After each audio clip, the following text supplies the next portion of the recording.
At the edge of a frozen wilderness where the world was nothing but white silence and biting wind, an 80-year-old woman named Margaret lived alone in a small wooden cabin.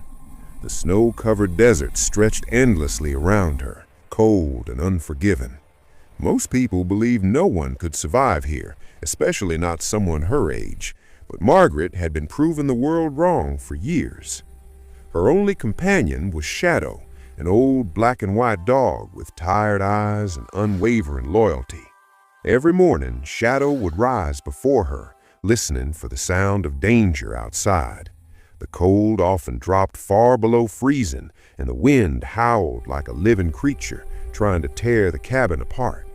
Inside, Margaret moved slowly but with purpose. Her hands were wrinkled yet steady.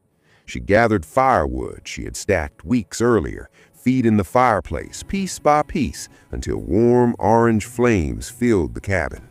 The crackling fire was her heartbeat. It meant life. Cooking was a daily battle. With frozen fingers, she prepared simple meals, dried meat, stored grains, and soup warmed carefully over the fire. The smell of hot food filled the cabin, mixing with the scent of burning wood. Shadow sat nearby, tail gently tapping the floor, waiting patiently for his share. Outside, storms came without warning. One night, a brutal blizzard struck, shaking the cabin violently. Snow buried the door, and the temperature dropped dangerously low. Margaret wrapped herself in thick blankets, pulling Shadow close for warmth. She whispered stories from her youth, her voice calm despite the roar and storm. The dog's steady breathing reminded her she was not alone.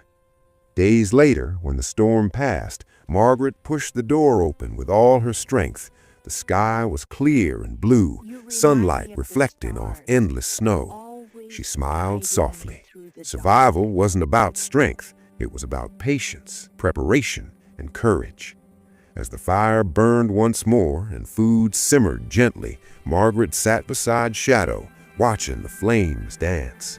In the heart of the frozen desert, in a fragile cabin held together by hope and fire, an old woman and her dog continued to live quietly, bravely, and unbroken.